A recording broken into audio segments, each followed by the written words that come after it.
Dans un marais de Jean Monnet, il y avait un vieux château volant rideau dans l'eau. Il y a 400 ans, quand Samuel de Champlain remonta le Richelieu jusqu'au lac Champlain, les marais, les marécages, les terres inondables et les forêts étaient innombrables. Il aura suffi de quelques siècles seulement pour que tout ce que je viens de vous décrire devienne une rareté dans l'écosystème du bassin versant de la rivière Richelieu.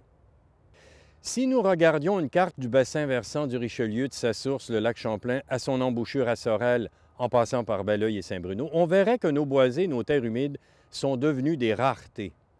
Juste dans la vallée du Richelieu, les milieux naturels couvrent aujourd'hui moins de 13 % du territoire, soit l'un des taux les plus bas au Québec.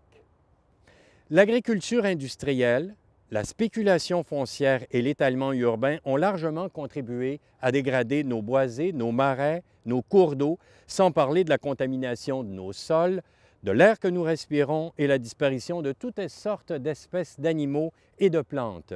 Nous pourrions croire que nos élus, devant cette destruction de l'écosystème, ont compris l'urgence, sinon l'importance de conserver ces milieux naturels, particulièrement les terres humides. Malheureusement, il n'en est rien. Je me trouve actuellement dans le dernier des grands territoires marécageux qui soit de la juridiction de la ville de Saint-Bruno. On a trouvé ici des espèces en péril comme la rainette faugrillon. Et au fil des ans, les riverains de ces marécages ont pu photographier des renards, des cerfs, des canards, des tortues serpentines.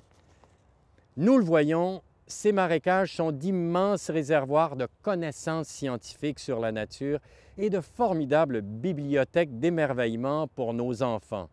J'invite d'ailleurs tout le monde à visiter le site canard.ca pour connaître les 10 principales raisons de conserver les milieux humides.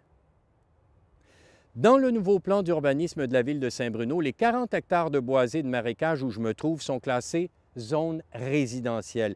Et la ville, comme les promoteurs, n'attendent plus que le certificat d'autorisation du ministère du Développement durable et de l'Environnement pour mettre le bulldozer là-dedans.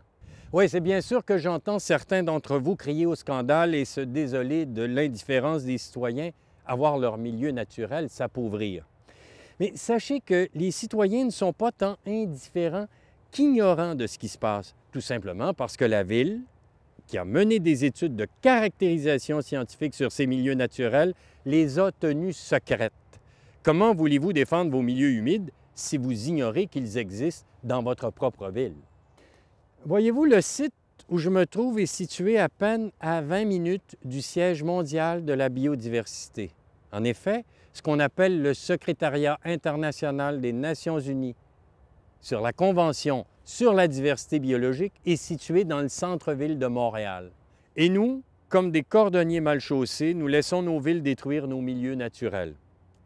Si ce petit reportage vous a convaincu de l'urgence de protéger nos milieux naturels, moi je vous suggère de devenir membre de votre organisme de bassin versant. Dans le bassin du Richelieu, ça s'appelle le Covabar. Vous verrez l'adresse de toute façon affichée à l'écran. Et je vous souhaite bonne chance pour sauver nos milieux. Ils en ont bien besoin. Ne tuons pas la beauté du monde. Ne tuons pas la beauté du monde. La dernière chance de la terre